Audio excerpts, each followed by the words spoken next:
What's up, magical interwebs? How's it going, man? Happy Tuesday to you guys.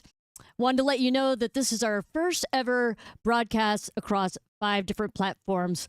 Super excited. I want to give a big shout out of thanks to Izzy, our producer, for getting this all together. I'm very excited about it. So please be sure to share this out amongst all the different channels. We're going to be on YouTube, Instagram, Facebook, LinkedIn, and TikTok. It's happening now, man. So tonight, our first guest of the evening is going to be Maya. She's a breast cancer survivor. She's going to tell us all about her journey going through breast cancer. As you guys know, every time we have a survivor here on the Beat broadcast, it's super inspirational and it provides a lot of hope to other folks going through breast cancer. So be sure to tune in. If you have friends who are breast cancer survivors or friends who are going through breast cancer right now or really any kind of cancer, be sure to have them join the show tonight, okay? Be awesome. And then later tonight, around 8:15 Central Time, we're going to have Del Gray from the band Little Texas joining us. Again, show me a bunch of hearts and a bunch of woot-woots for Izzy, our producer of the Beat broadcast, for making all this happen today. All right, so check it out. First of all, since we're all over the place right now, I want you guys to let me know in the comments where you're watching from and what the temperature is. I'm going to take a second and tell you the temperature here, and I'm also going to tell you that when I was in Colorado last week, I did not want to come back because the weather there is so awesome. I want to live in the mountains, okay? If it's okay with you guys, I think I'm going to move to the mountains. So that's what's going to happen. All right, let's see. It is a hot, muggy 96 degrees here in Dallas, Texas right now. So let me know where you're watching from. And want to hear how much better your weather is than mine, because I'm sure you're having better weather. And then also, Billy's in the house. What's up, Billy? What's up, Mary Beth? What's up? What's up? What's up? What's up? Melissa's here. What's up? You're in waiting for Dell in South Carolina. That's awesome. Hi, Melissa. Thanks for joining. I have a volunteer whose last name is Dotson. I wonder if you guys are related in any way. That'd be awesome. All right. Also, guys, please be sure to let us know if you see any issues with the broadcast, if there's any lag, delays, problems with the audio or the video, please do let me know. And we will try to do our best to rectify that situation, okay? Yay. All right, so the first thing we're going to do tonight is something we haven't done in a while, which, as you guys know, we do a lot of open boxes. We used to do them because Amazon had a program called Amazon Smile, where if you went to smile.amazon.com and made your purchases, and had us selected as your favorite charity, we would get donations from every sale that was made. And they canceled the program, man. So we haven't been doing a lot of open boxes lately, but it's getting to be Drumathon season. Drumathon is coming up at Legacy Hall, November the 2nd, and we are starting to get stuff in. And one of the first people we got something from is a new sponsor, Kickport, and I'm really excited to show you. I tried not to, make it where I had to use the scissors tonight, so hopefully this will work good, okay? What's up, what's up, what's up? All right, here we go. Kickport. If you're not familiar with this product, if you're a drummer, you need to know about it. But this is what can make your kick drum sound even more beefy right here. Kickport. Awesome. They've donated multiple Kickports for us for Drumathon. So these are likely going to be in our top fundraiser prize packs. If you guys aren't familiar, when we do our Drumathon event, we have top 3 fundraisers. They get like a whole wagon full of awesome, amazing prizes. So this will be one of those in there. And hey, I just realized something. Since we're on a lot of new platforms today, I want to take a second and kind of tell you guys who the heck I am and what all we're doing over here. So my name is April Samuels. I'm a breast cancer survivor, a drummer, and I'm the founder of Breast Cancer Can Stick It, an official 501c3 out of Dallas, Texas. And we raise funds for research and trials, mammograms, and for financial assistance for breast cancer treatment.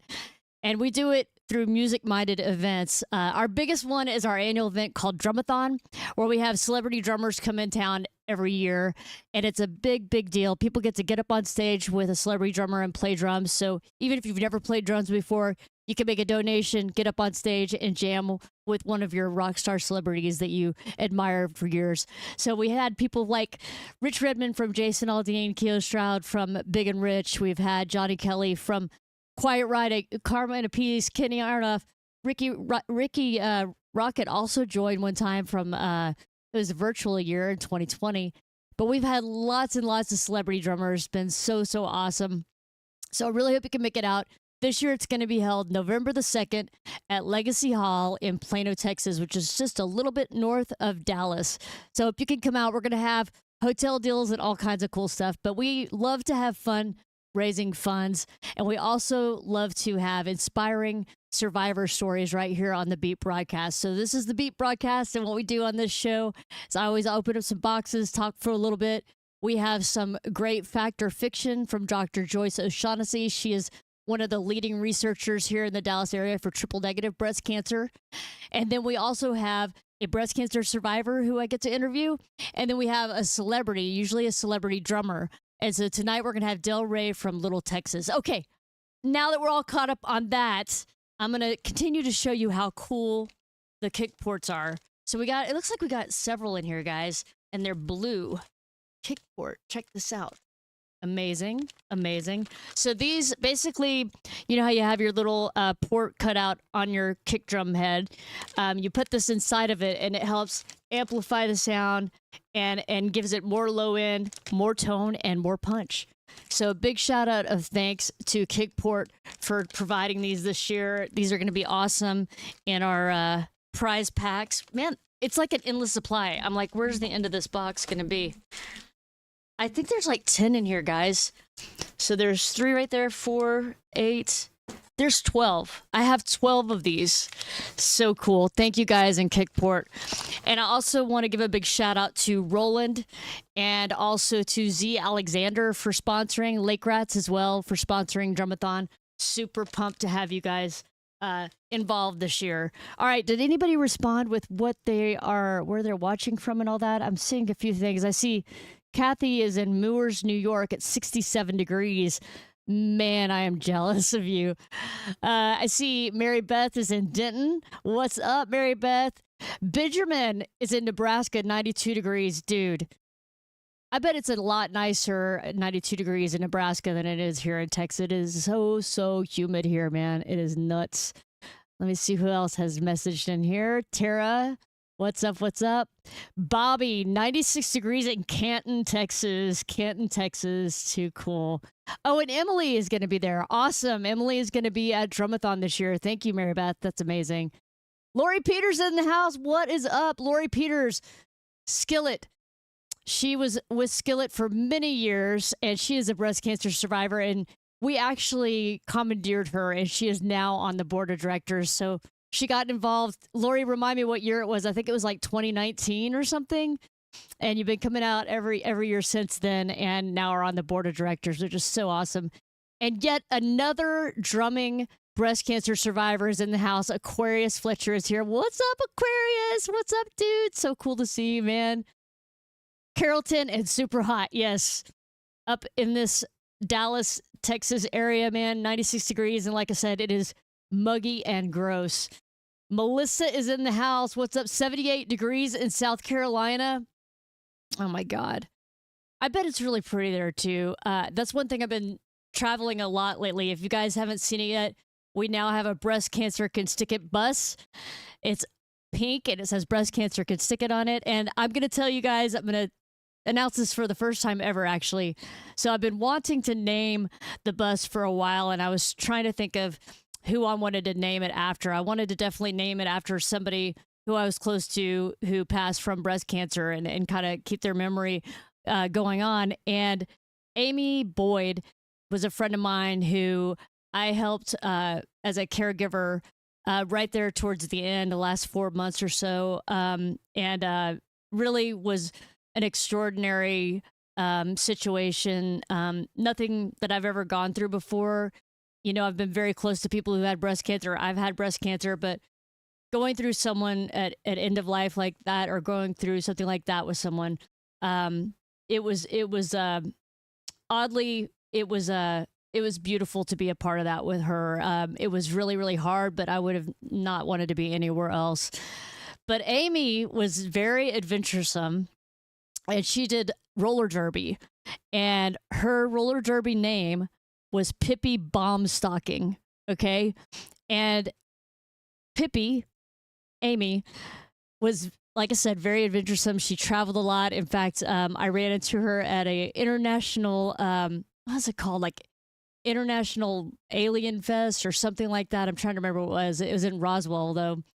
And she travels all over the place, and she loves to camp and do stuff like that. And so I named the Breast Cancer Kids Ticket Bus Pippi. So the Breast Cancer Kids Ticket Bus is now Pippi. If you see the Breast Cancer Kids Ticket Bus anywhere, take a picture of it. Everybody's like, is it okay if I take a picture? I'm like, please take a picture. Take a picture and share it all you can. It'd be amazing. All right, going back to your comments here. Greg says, it's hot in Fort Worth. What's up, Greg? And Lori says, can you see all comments on all platforms? Yes, I can, Lori. Isn't that cool? And can I just give another shout out to producer Izzy, who's in the house today? She's literally got my back today, y'all. You should have seen the crazy stuff we got done in the last, I don't know, 3 hours, 2 hours, something like that. And so we're building rocket ships over here. Trust me, it's crazy. Yes, 2019 was the year Lori came out. That's so awesome. So Lori, this will be year 6 for you then, I think, coming out to Drumathon. Susie, another drummer breast cancer survivor in the house. Holy cow, man. That's 4 if you count me. We've got me, Aquarius, Lori, and Susie, all breast cancer survivors and drummers in the house right now. And by the way, we're going to also work on making it where we can do some like drumming stuff during the broadcast in the future. We don't have that set up just yet, but we're going to make it where we'll have another designated part of the show where I'll actually go back there and play drums. I think it'll be fun to do like find a song and see if somebody can guess which song I'm playing just based on the drums and just kind of do some stuff like that. So we'll be playing around with that in the future. Going back to the comments here. Hey, happy birthday, it says. Happy birthday. I don't know whose birthday. Whose birthday? I missed that. Somebody's birthday. Oh, I love you too, Greggy. Yes. And we'll be driving Pippi very soon, man. It'll be awesome, awesome, awesome sauce. So we have a few different things we're going to play for you guys here in just a few minutes. In case you joined late, real quick, 7:30, we're going to have Maya. She's a breast cancer survivor. She'll be joining us live. Be sure if you have any questions that you pop those in the comments. We're going to be looking at those throughout the show, and we'll be sure to ask our guests those questions on your behalf. And then coming up around 8:15, we're going to have Del Gray, drummer from Little Texas. So be sure to stick around, share the broadcast, spread this out. Again, guys, this is our first time on 5 different platforms at once. I'm super stoked about it.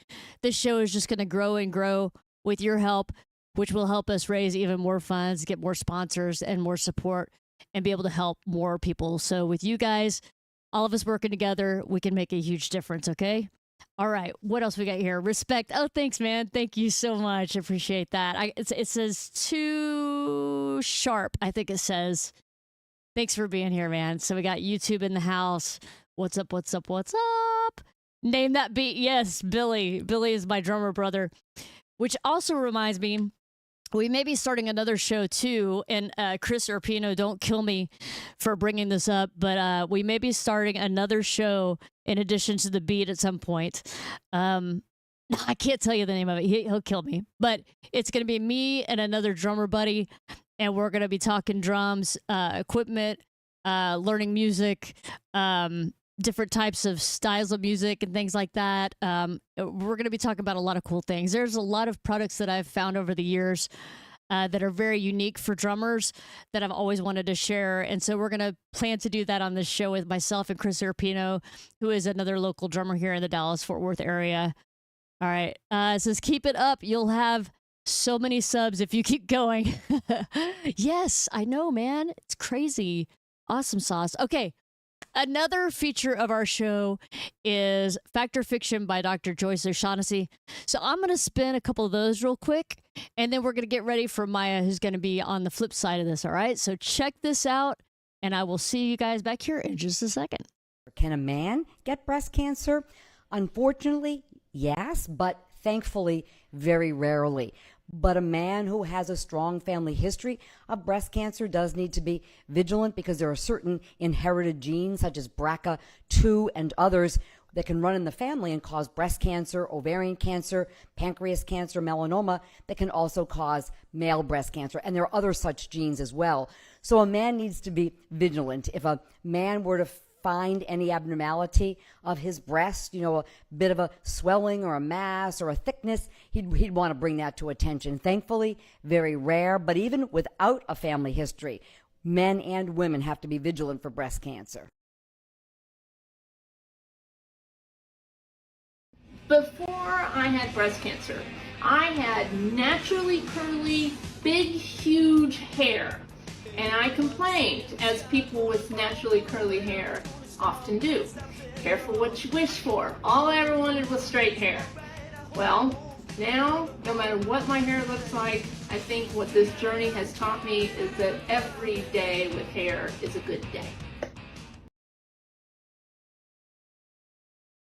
And welcome back. Man, the thing is we put these videos together really quick for tonight's show, and those are short, man. Those are some short videos. So we might see a couple duplicates throughout the night, but trust that in a month's time, when we've had more time to work out some more videos here, we'll be playing a lot of different stuff. I got to tell you guys again, if you just joined, I just got back from Colorado, and I've had like Sunday and some hours out of today to get this show ready to start at our new format and also be able to publish it out to multiple platforms. So it's really been amazing, all the things that we've gotten done in a very short time. So thank you guys so much for being here.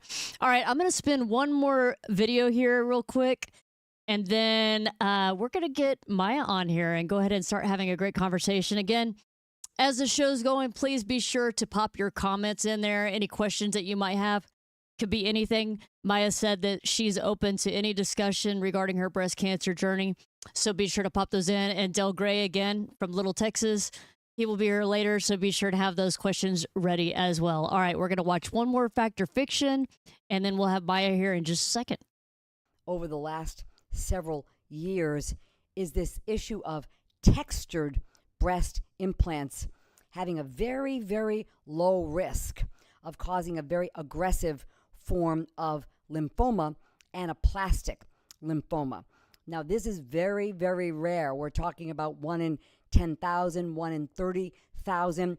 I've been practicing 35 years, and I think we probably had the textured implants maybe 20 or so years, and I've seen one case in that period of time to give you a feel for how rare it is. Fortunately, it's almost always curable just by removing the implant and removing some of the tissue around it. Almost always that completely cures the lymphoma, and no chemotherapy is needed. Very rarely, the lymphoma, however, that occurs around the breast implant can spread to the lymph nodes, for example, or other places, and chemotherapy is necessary. That's very, very rare. Welcome back, everybody. I'm so excited to have our first guest of the evening up, and that's going to be Maya, breast cancer survivor. Maya is in the house. How are you doing, Maya? I'm doing pretty good. Thank you for inviting me. Well, I'm so glad you could make it. We kind of, like I told you earlier, it's like we've been in a rush. I was on vacation, a little behind, and we did our trial run today. So we're like, running all around. So thanks for being so cool. And again, I got a comment on your killer pink hair, man. It's like we're related. Thanks. That's awesome. Thanks, sister. Yeah, exactly. So we've got a little bit of a lag, so we're going to wait for that to catch up, and hopefully we'll be good. We just do this real quick. All right. So it looks like Maya locked up for just a second, so we're going to give her just a second to get back connected. Oh, there we go. I think she's back. Let's see. Are you there, girl? I'm here. Awesome. Let me make one more adjustment. Yeah, 1 second. We're going to get you all fixed. Everybody hang tight. Oh, there we go. Things are looking good now. Okay, we're back. There she is. So, Excellent. as we discussed earlier, I definitely wanted to kick off the conversation starting with how you found out you had breast cancer in the first place. Can you explain that to us? Yeah. So it was in the summertime, probably end of June, and I found a lump.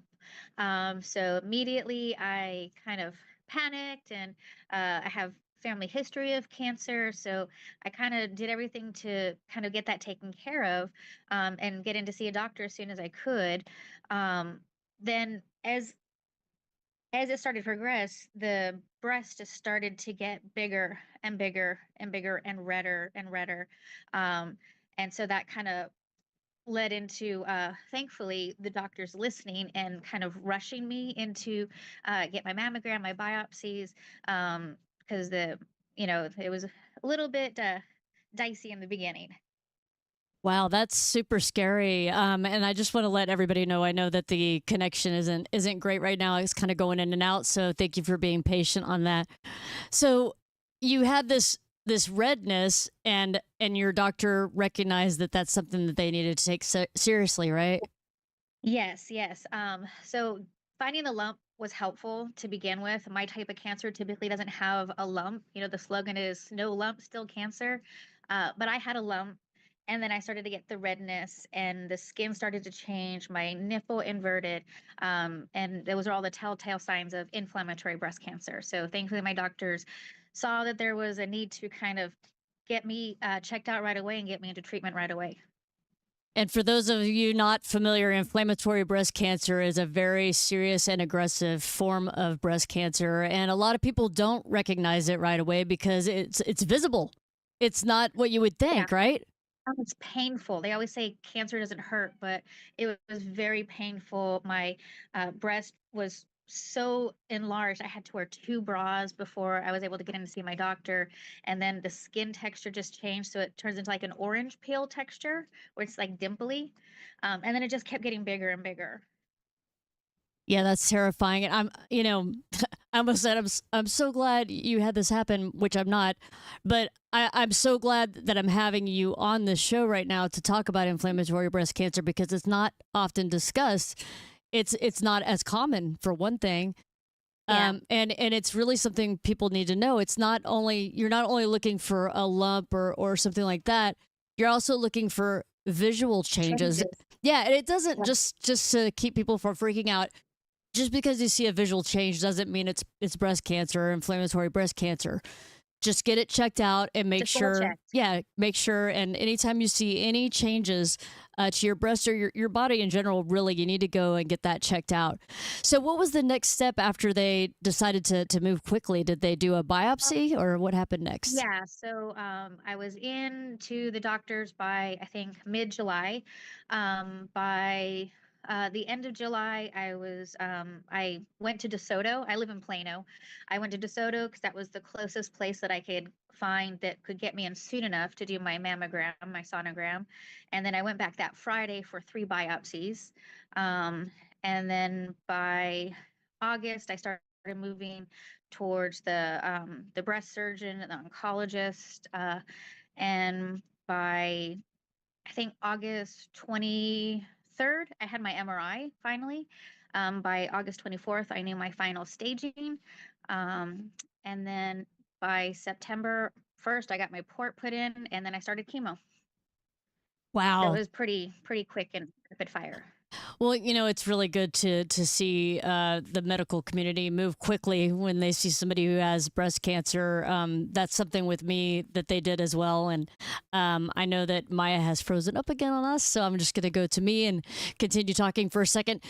But that's something that happened for me as well. Is when they recognized that I had breast cancer, they didn't mess around, especially since it was a rare, more aggressive form that I had as well, triple negative. So I'm glad to see that with inflammatory, and especially with your doctors, Maya, that they made sure to act quickly on that. Yes, that I'm glad that all my doctors early on really listened to me, because it's so common for women who have IBC to get dismissed that it was just a clogged duct or just some type of infection. So I'm glad that my doctors listened to me and saw the urgency to get it checked out. Right. And so right after that was discovered, you said you had your port put in right away, and then you had your Yep. chemo. And do you know what Yes, kind I of? had Go ahead.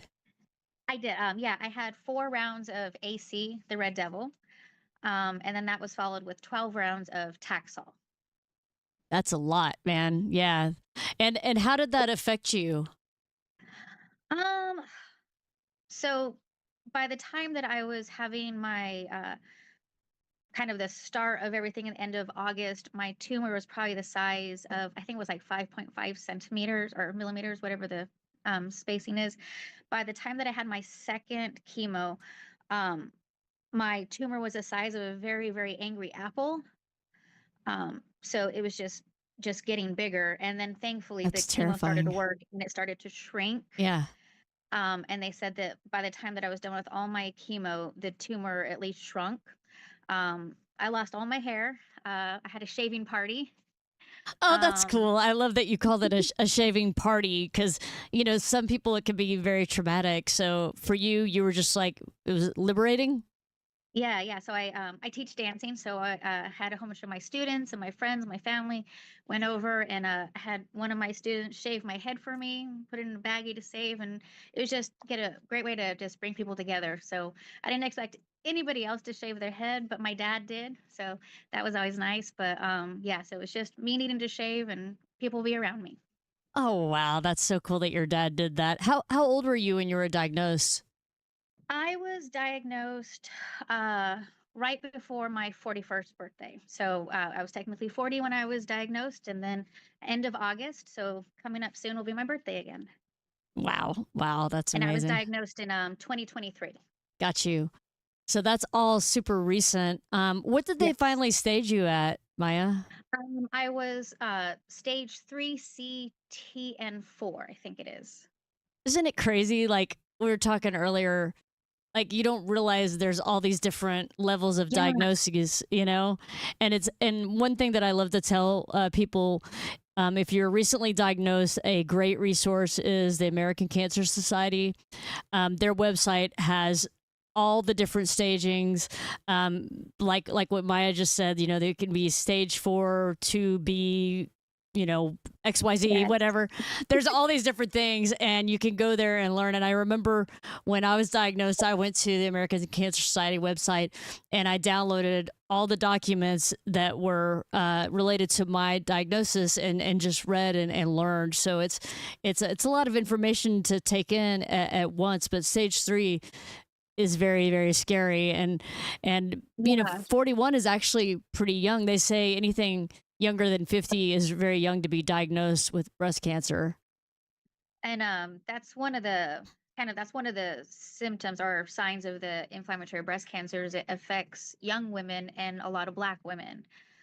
So it's sometimes not caught because you wouldn't think that you would need to get a mammogram done at an early age. So make sure you're getting everything checked out, even if you're not at the age yet, just get it checked out to be on the safe side. Well, yeah, you're walking proof of how important it is to have early detection. I mean, and especially like you said, being that it was inflammatory breast cancer and not the norm, it's not nearly as easy to catch. So when it got to be this, I'm still fixated on the apple size. I'm like, oh my god, it was that big. So could you like, was it just like right there? Could you see it really easily, or were Yeah, you? my everything was just super enlarged. I had to wear two bras just to somewhat be comfortable. Every movement hurt. Being in the car was horrible. Every bump just hurt. So it was very painful. Oh my But gosh. thankfully, over the time with chemo, it grew smaller and then it wasn't as painful, started to lose the redness and the tenderness. So, yeah, it was definitely an interesting experience. I can't even relate to that because mine was so small. I was stage 1 and I could feel it, but it felt more like a BB or something. So to, Yeah. to have like something the size of an apple had to be terrifying. So when was your last chemo? I finished chemo in February of 2024. I then had a double mastectomy, non-skin sparing in March 19th, and I had 5 lymph nodes removed. And then about 4 weeks later, I had a month of radiation. So I had kind of the three big things needed for my type of cancer: the chemo, the surgery, and the radiation. Um, then I had some unfortunate news that I found out after radiation. But yeah, everything was kind of done at the beginning of last year. Wow. Okay, so when you went through your chemo, I know you said you lost your hair. Is there anything else Yep. that stuck out to you that was just like unexpected? Yeah, the taste, the everything just tastes weird and horrible. Everything tastes like cardboard or plastic. Um, the nausea was not much fun. And then, you're tired, just lethargic, and it definitely takes a little bit out of you. And then during the Taxol, I had to wear ice gloves on my hands and feet, so that I wouldn't get neuropathy, and that's not as much fun as it sounds like it could be. But so I think that was the hard part, is just having to stay iced as much as possible. Yeah, and I think for those watching, if you've never heard of that, that's something that they really started doing more of is putting your hands in ice and your feet in ice during chemo to prevent the neuropathy. And a lot of people also do cold caps, which is Yeah, supposed to help keep your hair from save the falling out. hair. Did you do that at all?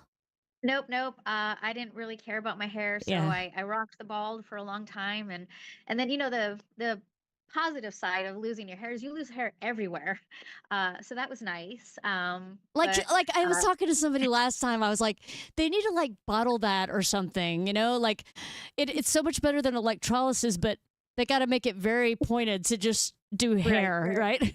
It is Yep, nice. yep. You don't have to So, shave or like I remember how easy it was to take a shower and you just oh yeah, dry off getting your ready was head.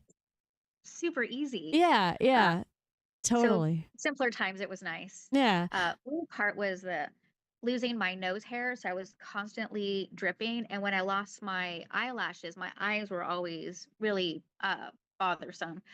Um, my eyebrows still really haven't grown back, but You everything know, else did. you look great though. You do. You look great and you have such a positive spirit. So, I mean, it's amazing. All right, so earlier you also said when you had your surgery, you said you had skin sparing surgery. Can Yes. you explain that? Yeah. So, what it means is they take as much of the skin as they possibly can and just leave a very little bit. So they're trying to take away all the damaged skin. So they took my nipple, they took my areola, so I don't have anything anymore. It's just closed up tissue. And then they kind of scoop everything out, and I had tissue expanders put in at my surgery.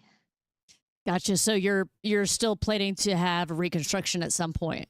I already had my reconstruction, so Oh, excellent. it was in September of last year. Got you. Okay. So I have my foobs. Your boobs, yeah.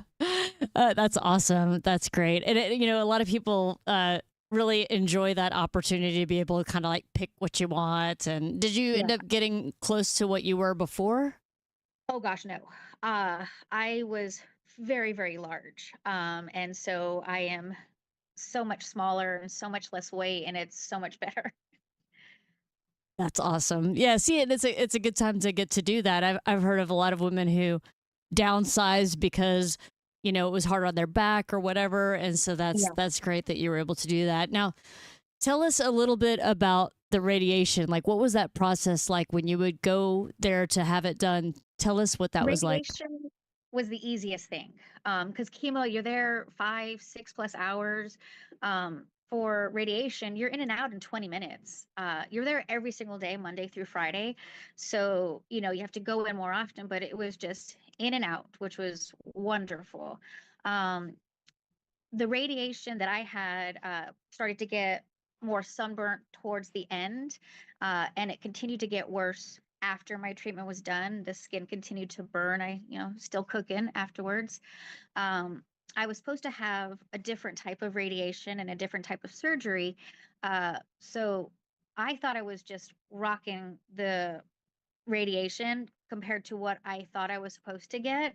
So I just thought I was like a super rock star. I just didn't have enough radiation for my type of cancer. Um, so once I found out the radiation was not quite right and my surgery was not quite right, I moved to UT Southwestern because they know about my type of cancer. And now we're kind of on a different route. So, can you tell us what was wrong with your surgery? Yeah. So kind of a nice big stepping stone is just recently inflammatory breast cancer now has their very own code. Everything in the medical world is all about code. So now inflammatory breast cancer has a code, which is huge. So basically the kind of algorithm set forth by MD Anderson has a certain path that is best for inflammatory breast cancer. So that way you have your best survival rate, make sure you're getting all of the affected skin. And I knew in the beginning that I was supposed to come out flat. But when my surgeon told me that I was a good candidate for tissue expanders immediately after, I didn't really think about that. And I was like, yeah, let's do that. That sounds great. Um, to find out that somehow my inflammatory breast cancer kind of didn't make it into my file at her office. And so I was treated just for normal breast cancer. Oh Um, gosh, that's really scary. yeah. Yeah. And so, yeah, so it was a little frustrating, but it happens so often to women everywhere where the surgeons don't know what they don't know and they treat it as if it's regular breast cancer and it's not. So thankfully I'm at UT Southwestern now, and I like to say I'm on the baby monitor program because I didn't have enough radiation, didn't have the right amount of surgery, but they don't want to go back in and do anything because it could just damage the skin more. So I like to say I'm on the baby monitor program, just making sure I'm doing okay. So what does that entail? Like, how often are you going in now? Um, I have a new breast surgeon, which hopefully I will never need. I see her every 6 months. I don't need to do anything with radiation, so I haven't seen my radiologist in since probably July of last year. Um, I go in once a month for my blood work, and I get a shot in my tummy to turn my ovaries off. Um, so right now it's kind of like monthly to get checked up. I also have a lymphedema specialist, pain management specialist. I have so many doctors. It's kind of fun to see who I get to go see to help me out with my aches and pains and side effects that come with everything.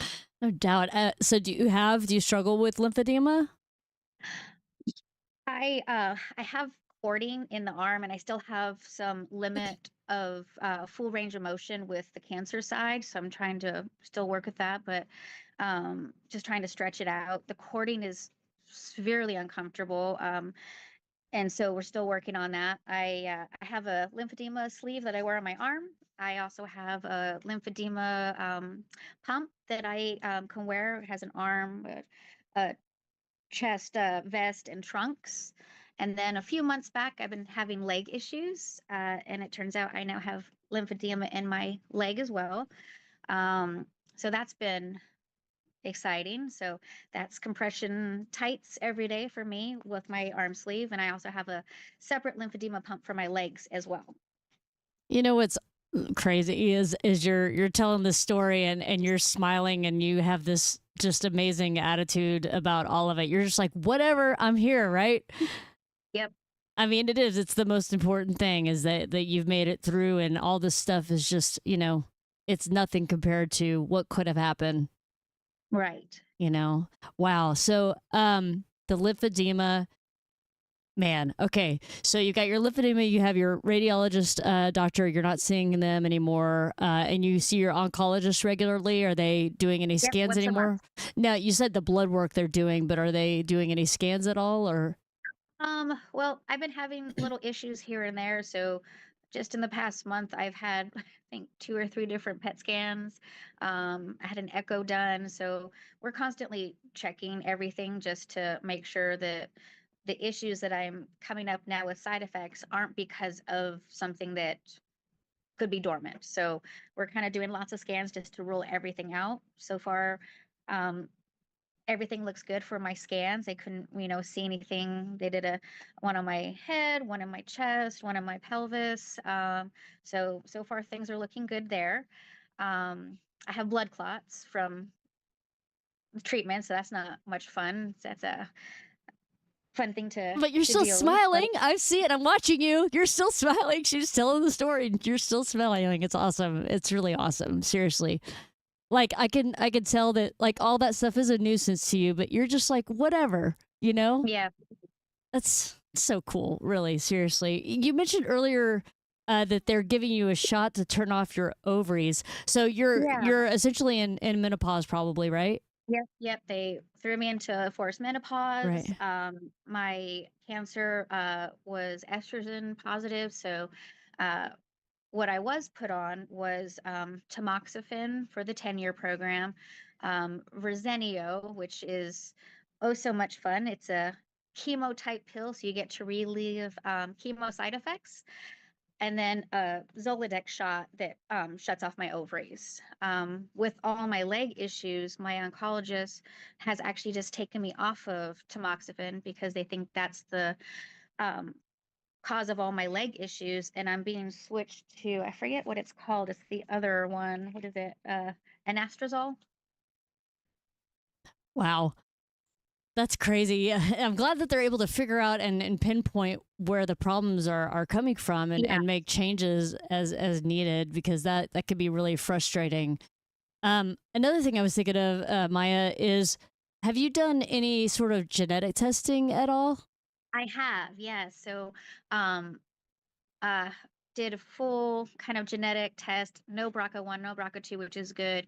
But I did have a mutation on one of my genes. I forget the exact name, but it puts me at high risk for pancreatic cancer. So I've started the early prevention screening clinic at UT Southwestern to just kind of keep an eye on everything. From what I've told, that there's no screening for pancreatic cancer and there's no side effects. So they're just going to kind of monitor me through MRIs and blood work just to make sure that we're trying to catch anything that could go sour. Gosh, it's so good that you're under such great care over at UT Southwestern. Oh, yes, it is the best. That's amazing. So tell me, did you have any kids or did you want to have any kids? Well, don't have any kids. I have cats. They are my kids. Um, we hadn't had any kids up to this point, so we kind of made the decision with me and my husband that, we're not going to really have kids from this point forward. If we do, we can always have other options. So went ahead and just threw myself forced into menopause and didn't look back. I am not. I'm so happy that I no longer have my period.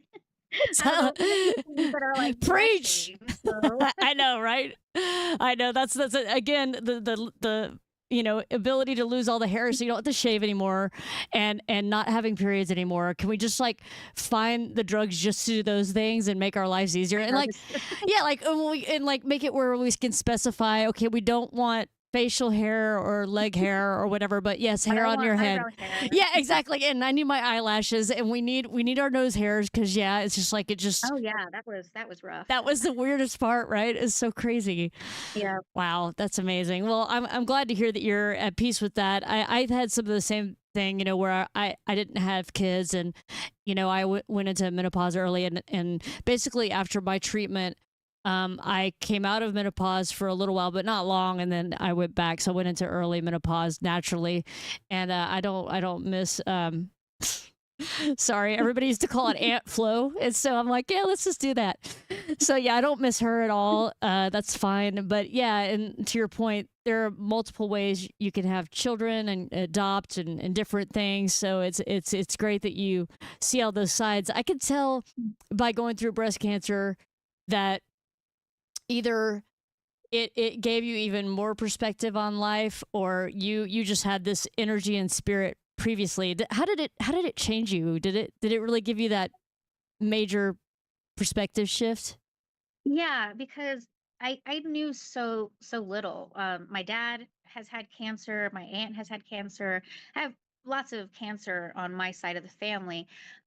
So it wasn't something that I didn't know about, but I'm surprised how much I didn't know about breast cancer. I didn't know really anything. And so my aunt gave me a couple books early on, which helped kind of just go over different types of cancer, different, going through what part is it in, because they have different you know, sayings for what type of cancer it is in the breast. So I felt so overwhelmed with what I didn't know that I figured that most people are also in the same way. So I've been trying to be vocal with what I've been going through, been honest with my side effects and what's going on. So that way people just know more, because I felt like I knew nothing going into it. And now I feel I know so much. I know, Um, yeah. I mean, and then there's so many things that you come to realize and you had no idea. I mean, first of all, I mean, you probably didn't know that there were different types of breast cancer, like inflammatory breast cancer. right. Yeah. Yeah, and so that whole thing was new, and then you had to go dive into that, and then all the different stagings and radiation, chemo, different types of chemo, all the doctors, like you said, it's crazy. We do have a question from Janine. She wanted to know, what are the doctors doing for the blood clots? Oh, so I was put on Eliquis 3 weeks ago. I was in so much pain, I went to the emergency room because I thought I ruptured my knee. Turns out I just have two blood clots. So they put me on the blood thinners. I saw my vascular surgeon the very next day, just to double check, and saw them another week, still there. So I go back, I think, in 2 more weeks to see if maybe it's calmed down a little bit. But um, they told me I need to walk it out. So to be active, to move, and then I wear my compression um, tights and compression thigh highs, and I have compression night garments as well. I can't Wow. use my lymphedema pump yet because it doesn't want to. They don't want to break up the clot and have it go to your heart. Oh God, so scary. You're just like, whatever, keep it coming. I'm just throwing punches at it. That's Right? It's just awesome. like, okay, what else is coming? Yeah, yeah, no, and I love like what you were saying earlier about wanting to share your story and all the details and all the different things that you've encountered through it, just in learning all the different things about breast cancer in general, and Mhm. then all the treatments and everything. And I mean, I think it is so important to share that, and I hope that you really continue to do that. Certainly, we'll make sure to Yeah, I hope drag to. you around. I should do like a inflammatory breast cancer broadcast sometime, because I haven't done Yeah. that where we can really focus on that, because you're just reminding me that there's not enough conversation about inflammatory breast cancer. We fixate a lot on triple negative because I'm a triple negative breast cancer survivor, and we started doing those broadcasts like 13, 14 And years that's just ago. as rare as, those are the rare Exactly. types of cancer. Yeah, so inflammatory and triple negative are both rare and both aggressive, and Yep. both, and you taught me something today. Triple negative and inflammatory breast cancer have in common that they affect younger women and more likely black women. So, and you Yep. mentioned that, and so inflammatory breast cancer, from what you've just told me, is the same as triple negative in that regard, Yeah. which is scary. Yeah. It's like, come on, man, like the more rare and aggressive breast cancers are going to Yeah. really go after the younger people. That's not cool. I mean, No. not that we wanted Yeah. to go It after is. anybody, but that's like a double whammy because you're already like young and not expecting this. Wow, that's amazing. So about 2 years out from your diagnosis, and still being baby monitored. Yep. and you're going to be keeping on top of that. So I want you to be sure to keep us posted on how you're doing too. Oh, I got another message here. Let me see. Somebody's got another question. Oh, she wanted to know if the blood clots is due to the chemo treatment. Um, no. So they think that because I'm having leg issues, the leg started swelling. I saw a vascular specialist, and I did a lot of vein treatments where they go in and do ablation and kind of dissolve the bad veins and reroute them to healthy veins. And then from that is when I got the blood clots. So they think it might have everything just to do is one of those just random side effects they think from tamoxifen. You never know. And I didn't even think it was going to be a side effect. It's just something that one of my doctors was like, hey, ask your oncologist, could it be any of your medication that could be causing all these issues with the legs? Um, so I don't think it had anything to do with chemo. I'm active. I have repeat injuries on my legs, my knees, my ankles. And they said that if you have lots of repeat injuries, your veins are most likely damaged, and then having damaged veins can then lead to swelling in the legs or blood clots and things like that. So I think it was part a little bit of just my overuse of my legs and not knowing that tamoxifen had this DVT side effect. Although I'm sure I was told, because they give you like that big packet of here's all the 10,000 side effects that could happen to you. Right, right. Um, And then we're always surprised, what? That could happen? But you're yeah. right, it's in a giant thing. It's true. It really is. It's true. Wow, that's crazy. So also I meant to ask you this earlier. When you had your surgery and now with the blood clotting and the lymphedema and the cording and all that stuff, have you ever done any like massage therapy for any of those things?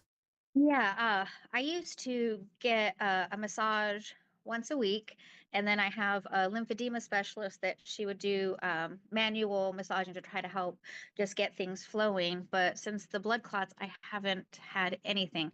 So I haven't had a massage in about 2 months. It's been very sad for me because they're worried that if it could just loosen something and Right. travel. Wow. Yikes. Gosh, that's so scary.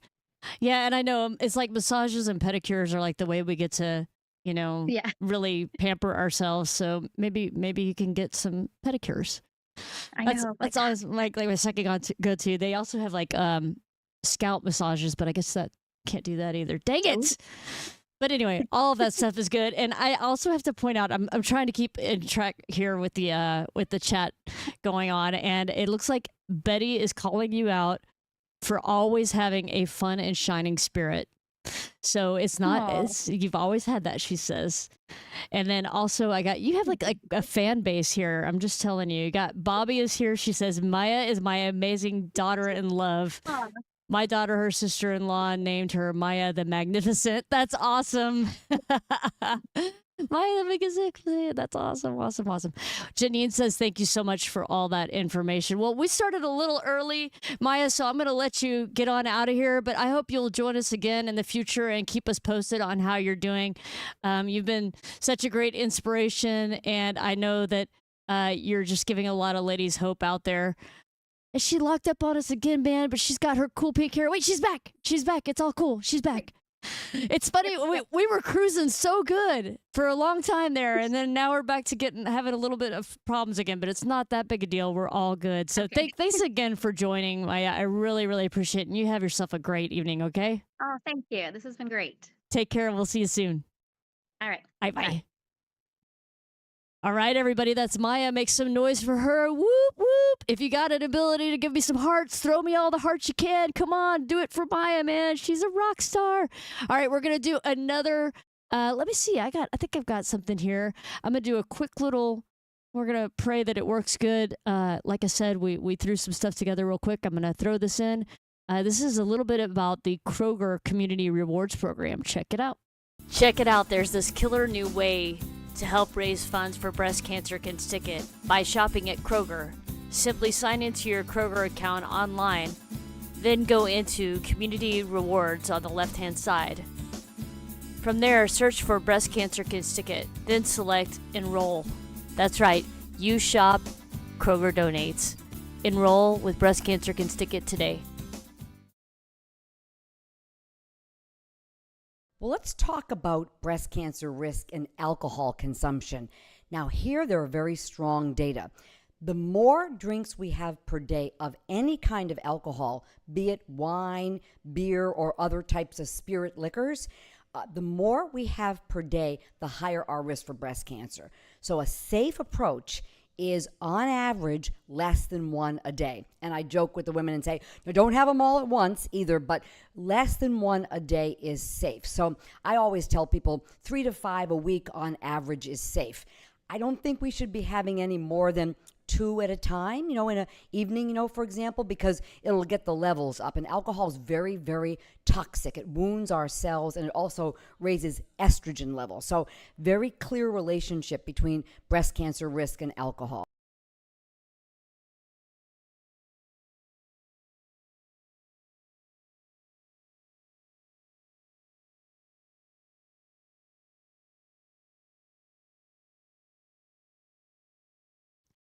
Welcome back, everybody. I just want to give another big shout out to Maya for being a special guest this evening. Inflammatory breast cancer, man. be sure and know the signs for that. There's lots of great and valuable resources out there. Again, I point to the American Cancer Society's website, really great. There's a lot of other groups that specialize in inflammatory breast cancer. So be sure to Google that, check it out, and be aware so that you can know the signs and things to watch for in those scenarios, okay? I'm going to show you guys yet another video. I think I showed this one earlier, but I want to be sure to show this for folks who may have joined late. So check this out. Can a man get breast cancer? Unfortunately, yes, but thankfully, very rarely. But a man who has a strong family history of breast cancer does need to be vigilant because there are certain inherited genes such as BRCA2 and others that can run in the family and cause breast cancer, ovarian cancer, pancreas cancer, melanoma that can also cause male breast cancer. And there are other such genes as well. So a man needs to be vigilant. If a man were to find any abnormality of his breast, a bit of a swelling or a mass or a thickness, he'd want to bring that to attention. Thankfully, very rare, but even without a family history, men and women have to be vigilant for breast cancer.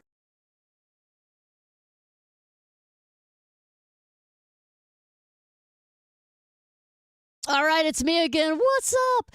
Like I said, we didn't have a lot of time to put a lot of videos together, so I want to take a second.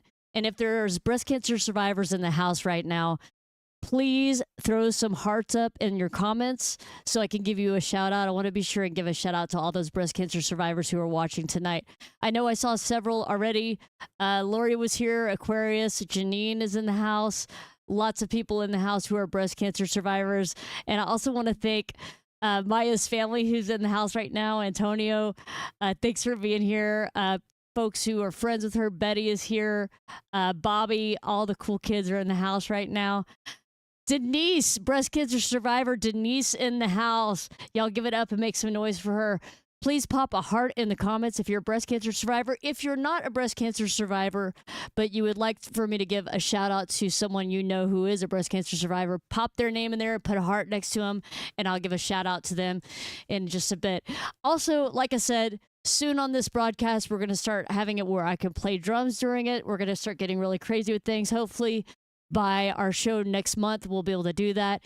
If you're new to watching the broadcast, this show is the Beat broadcast. It is held the third Tuesday of every month. So be sure to join in and hang out with us. We always have a really inspirational breast cancer survivor and then a celebrity. And today's celebrity is Del Gray. He's a drummer from Little, Texas. So be sure and hang out. He'll be on here in just a few more minutes. I'm going to see if there's something else I can do here. I was going to show you guys something. So give me a second. See if I can get this to work. Hold on. Trying to make it happen. I wanted to tell you guys about our Facebook group. So we have a Facebook group called Survivors Rock, a breast cancer can stick it community. And this is for survivors, people who are breast cancer survivors, warriors, anything like that. We invite you to join that group. Just go to Survivors Rock on Facebook, and you can join that group and share your stories and also hear stories of other inspirational women. It's a great place to go, especially if you're newly diagnosed. So if you have a friend who's newly diagnosed, be sure to have them check out Survivors Rock Facebook group. All right. I'm going to see if I can get it to pull up over here. I said earlier that I am building rocket ships here, and it's true. We are totally building rocket ships. Oh, look at, I might be able to make this happen. Give me a second. Yeah, check this out. I'm going to try to make this happen, so stick with me on this. I'm like flying by the seat of my pants, people. It's crazy. Second. Oh, there we go. I'm getting closer. Second. There we go. Ah, yeah, I might actually pull this off. Wouldn't that be cool? All right, so look at it's Survivors Rock on Facebook. So you can go here, and there's a little button that you will see instead of edit. It'll say join, and you can hit join right there, and you can join the Survivors Rock group on Facebook. I believe the group is actually BCCSI survivors, but you should be able to find it fairly easily by just typing in Survivors Rock, a breast cancer can stick it community, and check that out on the Facebooks. Okay. We also have a lot of volunteer opportunities. So I'm going to take a second and show you that as well. So this is our website here, breastcancercanstickit.org. If you go here and you see where it says help the cause, there's a spot here where you can actually sign up to volunteer, and we would love, love, love to have you be a part of our volunteer crew, man. It is a really great and rewarding thing to do. I've been doing this for a long time now. Like I said, started the foundation in 2013, and I just love the work we're doing and the difference we're making in the community. All right, I'm going to read some more names here. Looks like some folks have typed some items over here. Again, a shout out to Denise, breast cancer survivor sister. Reagan Rodriguez, breast cancer survivor. Reagan Rodriguez. Patty is giving a shout out to her. And Patty, so good to see you in the broadcast tonight. Awesome, awesome, awesome. And Susie Lazario. Yes, got it. It's okay. I read it as you wrote it, so hopefully that is correct. Susie Lazario. And I know Susie Dillard was here earlier as well. So, all right, I'm going to play one more video for you guys, and then we're going to have Del Gray from Little Texas join, all right? And forgive a little bit of duplication here. Again, the next show, we're going to have all of our stuff set up a little bit better, but vacation brain won this time around. So check this out. We'll see you on the flip side with Del Gray from Little Texas. Well, let's talk about breast cancer risk and alcohol consumption. Now, here there are very strong data. The more drinks we have per day of any kind of alcohol, be it wine, beer, or other types of spirit liquors, the more we have per day, the higher our risk for breast cancer. So a safe approach is on average less than one a day. And I joke with the women and say, no, don't have them all at once either, but less than one a day is safe. So I always tell people 3 to 5 a week on average is safe. I don't think we should be having any more than 2 at a time, in an evening, for example, because it'll get the levels up. And alcohol is very, very toxic. It wounds our cells, and it also raises estrogen levels. So very clear relationship between breast cancer risk and alcohol.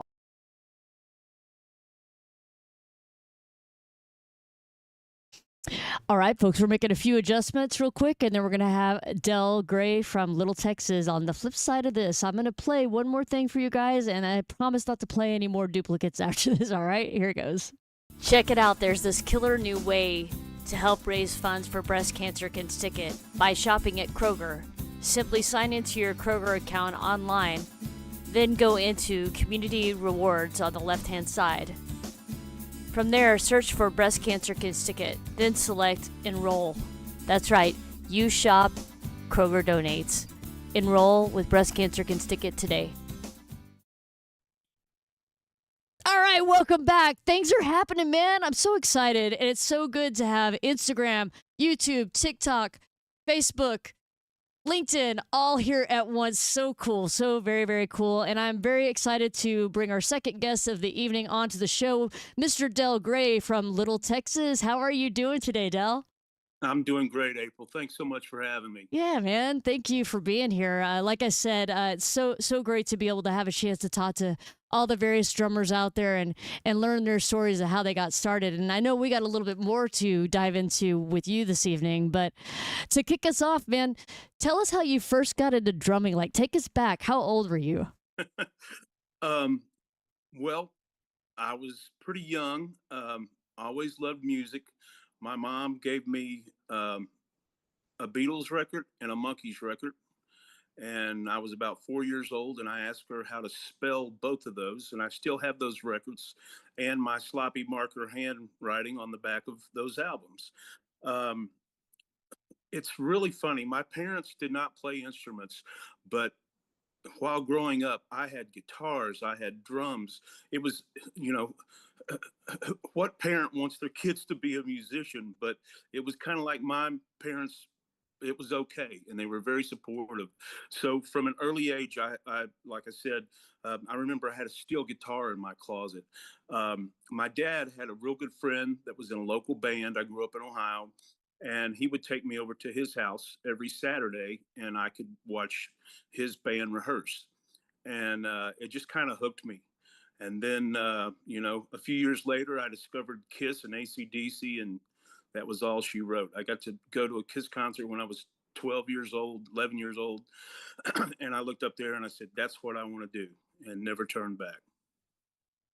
That's so awesome. And it's so funny because I remember when the Monkees came out, I was like, they look just like the Beatles. Like, I was like, how did you tell them apart back then? Well, what's crazy is I got to meet Mickey, and he was so nice, and it was cool. I actually we were in New York, and I got up real early. He was signing autographs. He was doing a Broadway play, and I got to meet him. And I told him, "Hey, you were an inspiration." Kind of told him the story about, "Hey, my mom gave me more of the Monkees when I was 4," and so yeah, it was cool.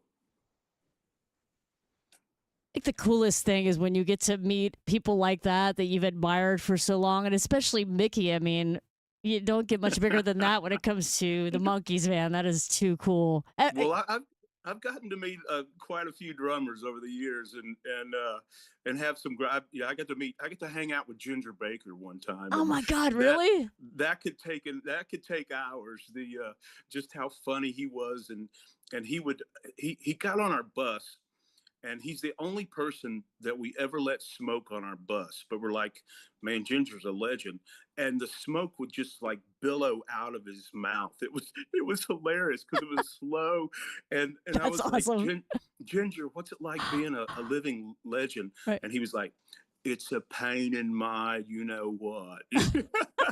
That's awesome, man. Yeah. So Yeah, yeah. people like that, you definitely got to let them do whatever they want to, man. Absolutely, I was awed by his. And what's funny is I had a notebook in elementary school, and I wrote down my favorite drummers, and so he was one of them. And then Carmine Apiece. I got to hang out and meet him. And actually, I was a Slingerland endorser for a while at the same time he was, and got to do conference calls and talk about hardware, drum hardware, with Carmine, and that was just so cool. Wow, that's amazing. I don't know if you knew this, but Carmine actually did our first ever drumathon Oh, back in awesome! 2015, and he's been Awesome. 2 or 3 times now, and they're just he and Vinny are awesome. They both came the same year, the first year, and that was very very cool. But man, to get to meet those people and talk to them, I know it's like one of the greatest things. I was curious. So when were you young and you got your first drum set, can you tell us what it was? Because I always kind of marvel at that. Well, my first drum set was from my dad's friend Sam Day, and it had it had a kick drum with white fur on it, No, it didn't. and it had two blue sparkle toms, Oh my and god. then some old snare, and I played those for a while, and then I upgraded, and then um, I got a Ludwig Vistalite kit, and then for my 14th birthday, my dad bought me Sam's Tama Superstar first year, with the re rings, and that was a huge set. And quick story: I come home from school, and my dad had bought me a '67 Chevelle. So when I turned 16, I would have a car to drive. And so he's holding the title. And so this drum kit, it had an 8-piece set of octobans. It was a 7-piece set of maple tamas, a huge drum kit. And my dad goes, son, Sam will trade you his drums for your car. And he just wanted to see, how serious I truly was about playing drums. And I looked at him and I said, Dad, those drums look awful sharp in the basement, and I can't drive for another 2 years. I'll take the drums. Yes, that's Well, awesome. thankfully, he had already bought the kit. So fast forward to our, I know I'm skipping around a lot, but we had an album called Big Time, and it sold 2 million copies. Um, and so when when that record went double platinum, I gave that drum kit back to Sam. A few years ago, he had since given him to his grandson, and his grandson wasn't playing anymore. And I said, Sam, if you ever want to sell those drums, let me know. Well, about a year and a half ago, I actually rode back up to Ohio and picked those drums up. Are you serious? That is so I have them, cool. yeah, like 33 years after the fact. Yeah. That is so And they're awesome. absolutely gorgeous. They're in great shape. And they're actually, I have 3 kits sitting in my studio right now, and they're one of them. Wow, that is so cool, man. Yeah. That's amazing. What are you playing on now?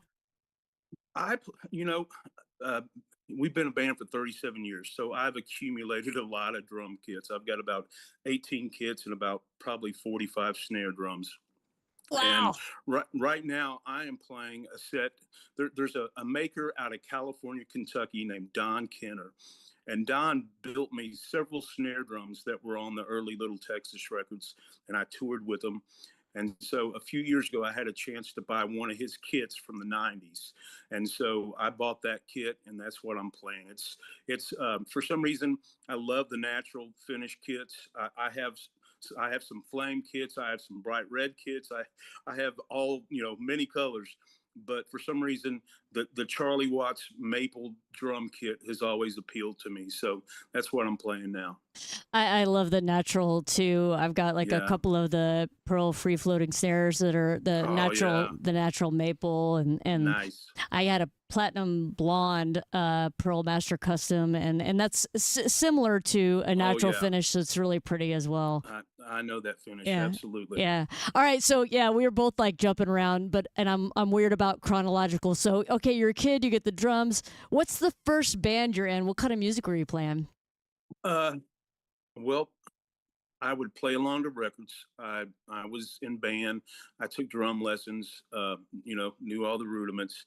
In 8th grade, I was in a band called Threshold, and Threshold was a 3-piece band, and we played the talent show.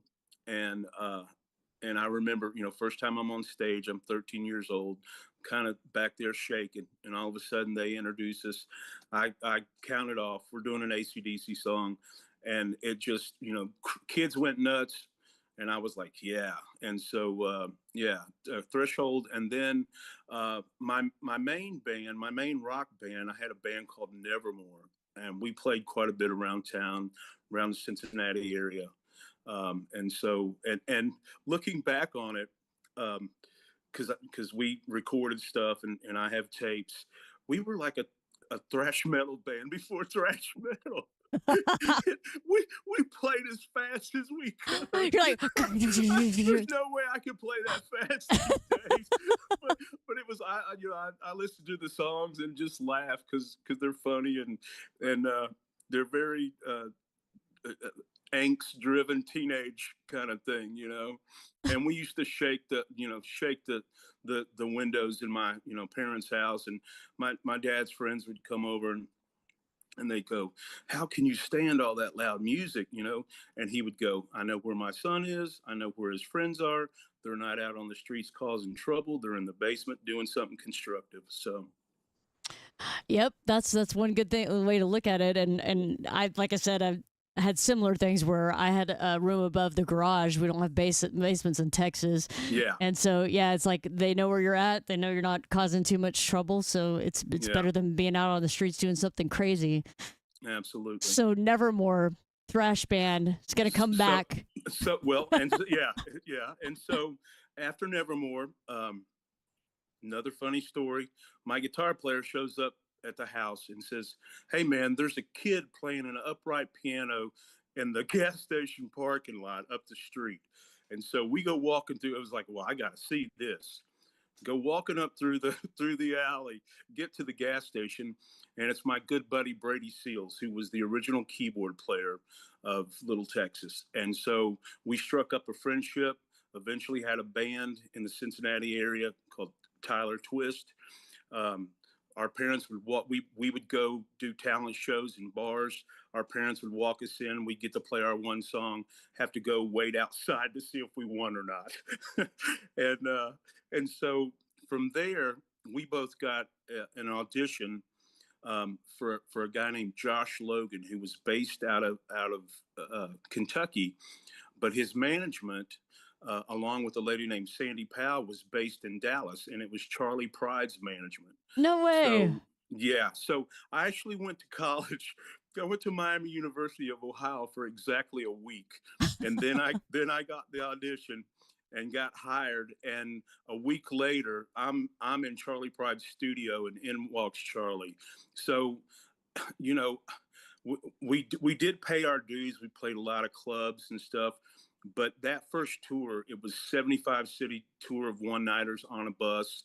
I was, barely 18, and in a wonderful situation. I mean, the Charlie Pride's family and that entire organization were just great to us and great to be around. And because as you know, there's a lot of bad things that can happen on the road, and you can get mixed in with the wrong people. And over my entire career, I've been blessed. I've worked for Charlie Pride's company. I was actually a songwriter for Charlie Daniels for 8 years, and there's no better family than the Daniels family. That's so amazing. Yeah, It's funny that you mentioned that when you were talking about being on the road at 18. I was like, man, that could be trouble in the wrong yeah. hands. You know what I mean? Well, once again, to Charlie's organization, the singer, she promised our parents that she would have us in Sunday school every Sunday morning, and she kept that promise, That's whether we awesome. wanted to be or not. But Right. yeah, it was all good, and probably once again kept us out of trouble. That's so cool, man. And I don't think I've ever heard that from anybody I've ever talked Y- to. That Oh, it's amazing. I mean, uh, I tell people it's great work if you can get it and keep it. And, I've been managed to keep, we're going on 37 years as a band. So very, very blessed and very lucky. So you said that first tour that you went on, you said it was 75 shows Yeah, that first year? 75 cent. Yeah, from it started in October and was over in January, and then ended up staying with Sandy and Josh for 2.5 years. It was a great experience, and we met the other guys. We were playing the Big E, which is a six-state fair in Massachusetts, and the other guys in Little Texas, they had a show band at the time because they were all from Opryland, and so this was like a 50s and 60s, Motown, Beach Boys. I mean, and they were just so good, and we were sharing the stage with them, and so they kind of looked, they were all young. They looked like me and Brady, and one night we were hanging out and we started singing Eagles songs, and we're like, hey man, we could be a band. And in 2 months, 2 months later, uh, November 8th, 1988 to be exact, Little Texas was born. Wow, I Yeah. love that you remember the exact date. That's Well, awesome. I'm kind of crazy like that. I can go by a golf course and go, hey man, you remember when we played there and Vince Gill shot a 71 or what? On a Wow. club on a course he's never played. So Uh-huh. yeah, You've got a thing with memory and numbers, it sounds like. yeah. That's so cool. That's amazing. So after that 75 date tour, when did you record? Like, were you just finding Well, time between? actually, when Little Texas was formed, we were actually still we were a show band called the Varsities. So for 18 months, we would do 6 weeks on a cruise ship and 6 weeks off, and we would use the 6 weeks off to record and to write and to become a country band. And I mean, because that was our goal. And we were lucky enough to have some friends that went to Belmont, which um, this is how you and I got acquainted, because my acoustic guitar player Dwayne O'Brien is a professor there and is friends with Izzy, or taught Izzy. And so anyway, uh, had some friends from Belmont. They landed jobs at publishing companies and at Warner Brothers, and they both became our producers, and was able to go get us $5,000 a pop at a time to go record songs. And we did that for probably about 2.5 years, and in the middle of that, we also did Star Search, and we went to the I finals forgot about Star of Search, man. we we went to the finals of Star Search and lost to a Canadian salsa band, but it was a great experience. Ed McMahon absolutely loved us. He would fly to Vegas and see us. We still, we met the Nelsons while How doing that, cool. Yeah. and have remained in contact with those That's guys so all these awesome. years. Yeah. And so, great experience. Finally, about the third or fourth time we went into the studio, we recorded a song called "Some Guys Have All the Love," and just as basically as a favor to our producer, the head of Warner Brothers said, "Go ahead and put that out. Put that out." And I think he probably thought, he was okay. We'll be able to get rid of them when it doesn't work. Well, not only did it work, but it worked in a big way. We did a video. The song went top 5. Warner Brothers, who basically let us, left us to our own devices because not a lot of people know this, but in Nashville, there's great studio musicians, and not a lot of bands actually get to play on their project, on their albums. And we actually wrote and actually played on everything we've ever done. So Yeah, and it feels like that in general is getting to be even more a rarity anymore. Like especially like in rock music, a lot of stuff. It's like you look at the top Billboard, 100 Billboard, and it's like yeah, all like a person's name. It's never really a yeah, band anymore. And then especially I'm seeing so much just drum machines and not actual studio drummers, which is a yeah. total bummer because to me, drums, like having an actual drummer, it puts so much more passion into the music, you know? Absolutely. I totally agree. I totally agree. And I want to I don't want to lose my gig to a drum machine. Yeah, no kidding, right? I know, man. I But know. so getting back to the First Time for Everything album, the Some Guys song, it peaked. They said, well, where's your record? Well, we don't have a record. So we rushed back in and recorded. And so eventually, by the time our First Time for Everything album or CD came out, we were on our third single. And now eventually it went on to sell 750,000 copies, which is very successful for, back then for a first, new baby act. But we always kind of wonder, like, man, if we would have had that album ready when Some Guys peaked in December at Christmas time, how many would we have sold? But you Yeah. can't complain. Yeah. Right. No, that's so crazy. I gotta let I got a few people making some comments that I want to be sure to read to you, Del. Sure. So Charlene is in the house. She says, I cried more than once to what might have been perfectly bad / good timing for a big breakup. Other side, I live in Texas now, and God has blessed Texas. Saw you all at the Strawberry Festival in Florida, and still have the 8x10. That's awesome. That's very cool. Awesome. Hey And there, and thanks for still caring, and what might have been is every night we still do it, and it's one of the big ones. I'll tell you a great story about that one.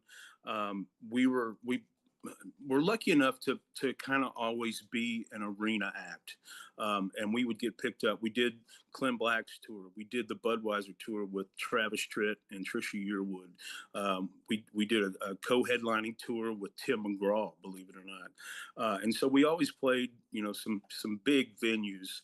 And when What Might Have Been came out, we played Auburn Hills in Michigan, the Auburn Palace, and it was sold out 360. And I remember all the back then it's not phones, it's the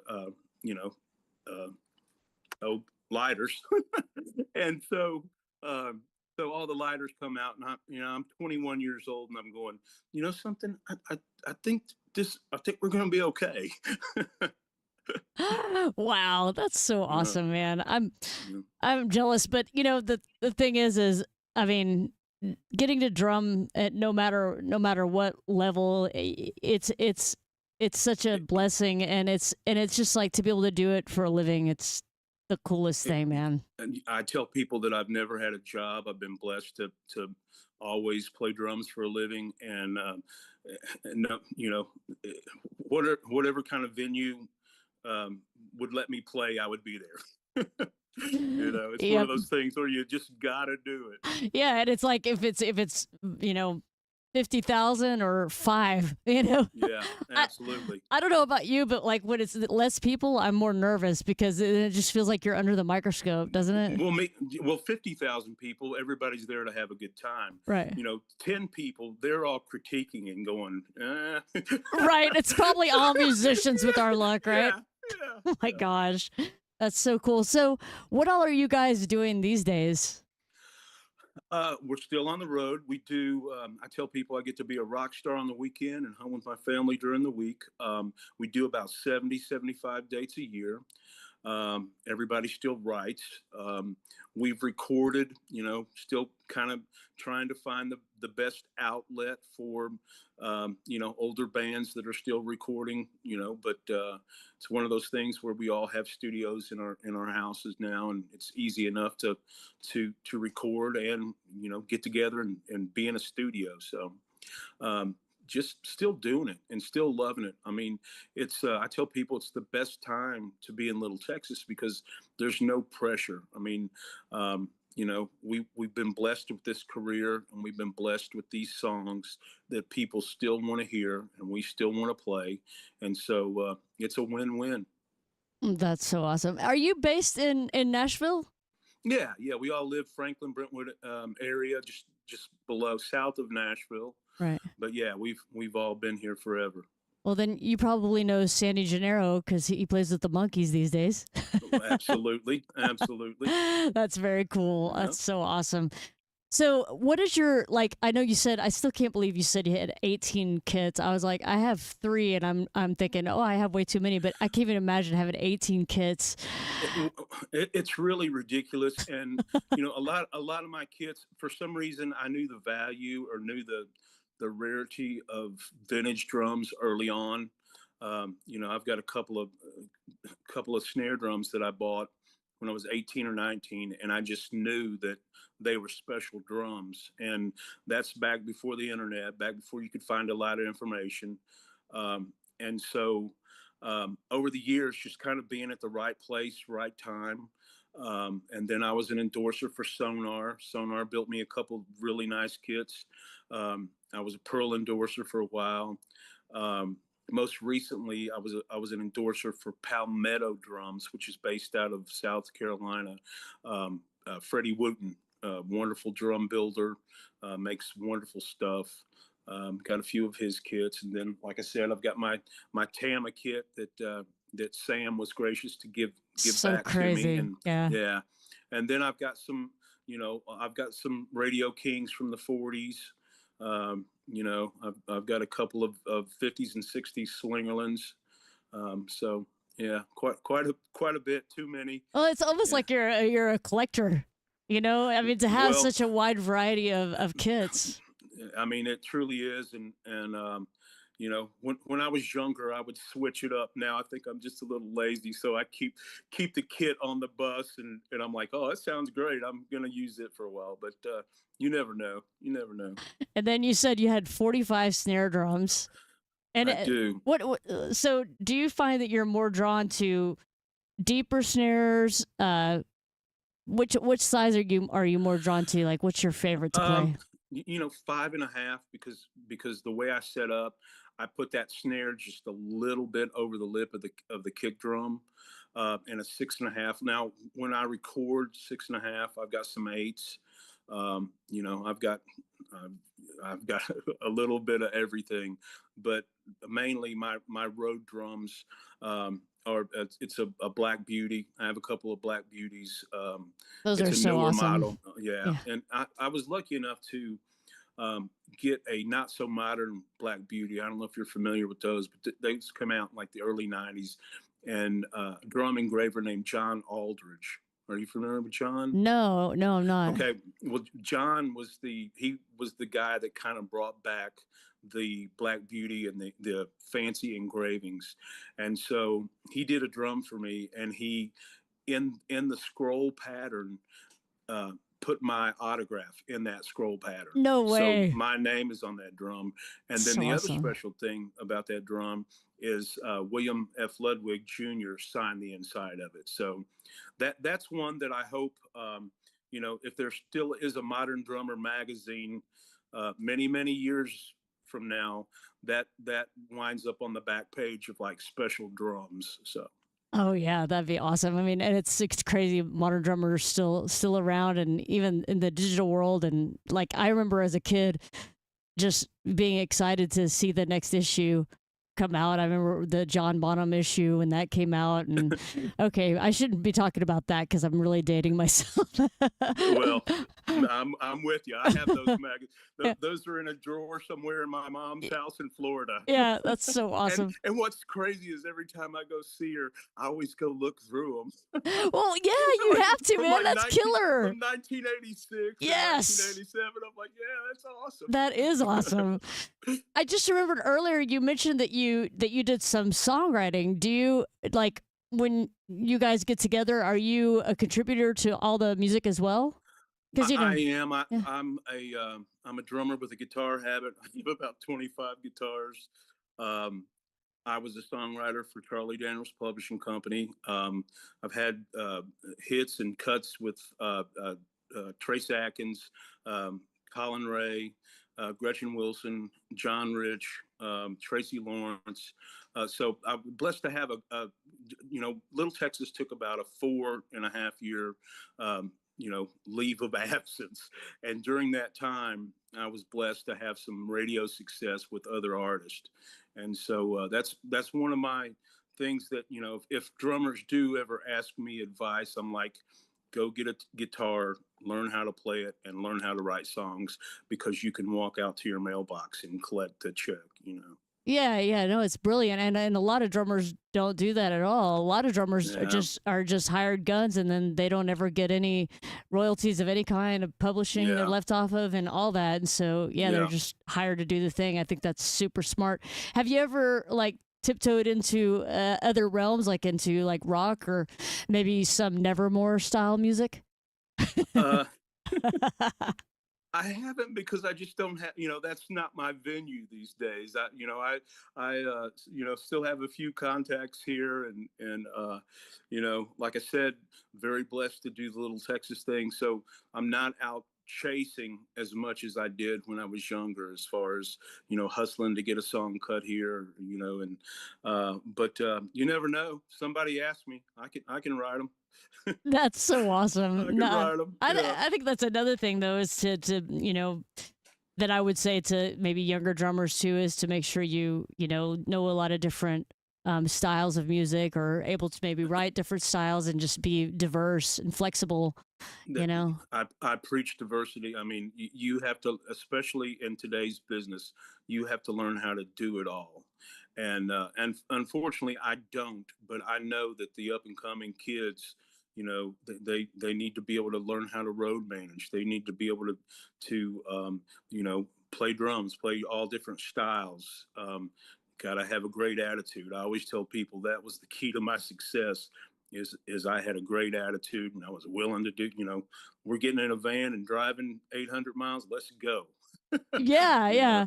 I hear that more often than not at drum clinics. That's one of the top things that the guys talk about, is how important it is to be a good bandmate, and be flexible and easy to get along with, not have any of the bad habits or anything like that. And the fact that I'm still just like marveling at the whole concept of you being on tour at 18 and avoiding all the bad things that could happen. It's just so lucky to have been under the wing of them.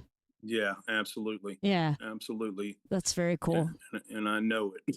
Yeah. No, that's great. That's awesome. Well, man, I know I started you a little early tonight, but I want to make sure if you had, I just remembered I've got somebody over here saying something. Hang on. Tara. She says, no question, Dell's been my favorite drummer forever. He's an amazing guy. So that's Tara. Hey to Tara. Yeah. She's been a good friend and a good fan for many years. So yeah. Awesome. And Kathy Edmonds. She's doing well. Kathy Edmondson says, great stories, Dell. Awesome. Cool. Hey, Callie. And Janine here in Texas, she's a breast cancer survivor and a drummer. She says, I saw you with Clint Black in Dallas. Wow. Yep, I was there. A hot minute ago. Hot minute ago. And God bless her for surviving cancer. It's all the fun that one can stand. I assure you. Well, that's a great segue. Yeah. When we were talking earlier, you let me in on the fact that you yourself are a cancer survivor. Would you mind talking a little bit about that and how that came to be diagnosed? I am, yeah. The end of 2020, which was a wonderful year anyway. I was dreading getting a colonoscopy, and I tell people that was, I had never been put to sleep. I had never been to a hospital. I told you before, I went from one doctor that I didn't want to 9 that I desperately needed.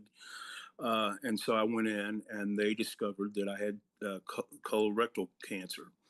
And so there began a long fight, many rounds of chemo, weeks and weeks of radiation, 3, 4 surgeries. And they tried some stuff that they only do in Europe. And when you're sitting there and you're hooked up to chemo, and you're thinking, well, did God make me a musician because he knew that when I was 52 years old, I was going to need to be at one of the best hospitals in the world. So here I am at Vanderbilt, and that's the kind of things that run through your head. And so, I tell people, if you get a diagnosis, for one thing, find doctors that you trust and do not Google anything. Googling will send you down a bad road. And so the only thing that I ever Googled was my oncologist and her credentials, and she was very well qualified. And so I just think it's you got to have a positive outlook, and you got to have God on your side, and a lot of people wishing you well and praying. And I think everything happens for a reason, and all the things that happened in your life that got you to that point and made it to where you did have all those doctors. It wasn't an accident, Yeah, no, very blessed, and I was meant to be here. That's for sure. What did they stage you with? I'm sorry, what? What stage did they I was stage 4. Stage. Yeah, I mean, yeah. And so, my father-in-law is he's a cardiologist. He's retired now, but he would call up and check on me, and I would kind of give him, he had access to my records and what was going on, and I was like, man, because at one point he was like, it's time to maybe get everything in order, son, and so then it became a running joke of like, well, you say that you're saying there's a chance. so you're saying there's and we would call up and laugh, and he's a great golfer, and he goes, so you're saying there's a chance that you're going to survive this, and I'm going to add 20 yards to my drive. And so anyway, awesome. Just keeping a good attitude and doing everything that the doctors told me to do. I mean, it's whatever they suggested. I'm like, yeah, let's go, let's do it. And none of it's funny, but you gotta laugh. They did this thing where they shot radiation beads around one of my tumors, and so you're laying there, dang it, everything's out the window. There's 11, 12 people in the room. They do this procedure. You have to lay there for a while so you don't bleed out. And this guy in a hazmat suit comes in, and he's got a wooden ruler, and he folds it out to 3 feet, and he puts it exactly where the radiation beads went, and he holds up a geiger counter, and he goes, gee, gee, gee, gee, gee, gee, gee, gee. And I looked at him, and it was just me and him in the room, and I'm like, am I supposed to stay away from people? And he's like, no, but it's a good excuse if you want to. Oh my God. Oh my God, man. So, it's you just gotta trust for sure. Well, and you mentioned how important it is to have, a good medical team that you can trust, and it is the most important thing, man. And go get checked. I mean, when it's time to do things you're supposed to do, I'm a living testament. You got to do them. And I was, I put it off for a year and a half because I was afraid of being put to sleep. And that was the easiest thing that I've been through. I mean, that's some good sleep. But anyway, yeah, I'm very blessed to be here. And Yeah. I was hoping that I was going to make it through. But the fact that I'm back out on the road, I'm playing and getting to do what I love to do, truly a miracle. That's so awesome. So how often are you getting checked nowadays? I go every 3 months. And what all do they do at that time? They do CT scans and blood work. Yeah. Good. So they're keeping a close watch on you. Absolutely. Yeah, absolutely. That's And good. that's, my doctors are very proactive. So, anything that's odd, they attack it immediately. So everything's good. Yeah, and your point about making sure that you do all the things that you need to do, all the checkups for the women, mammograms and different things, and the colonoscopy Absolutely. at the age that they tell you to start doing it. Because, I mean, if you had caught it even just a little bit later, who knows? I mean, stage 4, that's really, really scary, man. Oh, yeah, absolutely. Well, and, it's, well, what was I going to say? I lost my train of thought. I'm sorry. Hey, look, man, we can blame it on like chemo brain. That's all you have to do. Yeah, It's all yeah. good. Be cool. Yeah. No, but I'm so glad that you got through that because it's a tough one to get through stage 4 and live to talk about it is a big deal and to inspire people. And I think you're right, like having that drive and positive outlook is super important to staying Oh, healthy absolutely. in every aspect, really. Yeah. Yeah. Go get checkups and here's my thought. I tell people that this is not your grandparents or even your parents' cancer. There's so many advances in the medicine and how they can tailor make any kind, chemo. They would watch things. One of the big things that I was concerned about is neuropathy. That happens a lot. And I did 28 rounds of chemo. And so the fact of maybe losing feeling in my feet, I'm like, hey, I'm a drummer. And so they kept a great watch on any signs for that. And they would actually change the chemo up if I was being affected anyway. That's so awesome. And there's, Yeah. like you said, yeah, it's like so much has changed since the 80s and 90s Yeah. and cancer treatment. I mean, used to, people would just be getting sick the whole time through chemo, just throwing Yeah. up and everything. And they have so many things to counteract all that now. It's not nearly Yeah. what it used to be. Yeah. I always tell people that, I just had days that were bad, not like weeks or months or anything. It was just, Yeah. it was just days, really. So Yeah. we're really in a blessed time right now for any kind of a cancer diagnosis to get the best treatment that you can right now. Yeah. Well, you never want to hear it, but if you can beat it these days. That's the main thing. Yeah. Amen to that. And no pun intended. Beating things like that. That's awesome. Yeah, absolutely. Well, man, Del, dude, I really appreciate you coming on the show this evening, and it's so good to get to chat with you. I've had a really, really good time. I keep looking over at Izzy. She's in the house still, and I'm like, this guy's awesome. I dig it. A lot of Cool. fun. Awesome. Yeah. Well, hey, we play Texas quite a bit. We're playing Dallas. I think we're doing a kickoff thing for the Texas State Fair in a couple of weeks. You have my information. If you want to come out, I'll put you on the guest list. I'm sure you're a sweetheart. You might be playing as well, but you and your family or your friends or whoever wants you, to come man. out, we'll Thank roll you. out the red carpet. Oh, man. Thank you. Love to meet you in person. I'd love to meet you in person too, Del, and I hope to have you out to Drumathon one of these years. Absolutely. It'd be so Anything I great. can do to spread the word. Absolutely. Man, thank you so much, and let's stay in touch, okay? Yeah, you take care and have a great night. And thanks for everybody that watched. Yeah, thank you, man. Take care. Yep. Bye. Take care. All right, everybody, give it up. That was Del Gray, drummer from Little Texas. So cool to get to know him and get a chance to chat with him. Man, what a great show. Maya, our breast cancer survivor who was on earlier today, so great. If you missed that, be sure to watch the replay on the various social media platforms. Again, I want to say thank you to everybody who's joined us from the different platforms this time around. We've got LinkedIn, YouTube, Instagram, TikTok, Facebook. Everybody's here, man.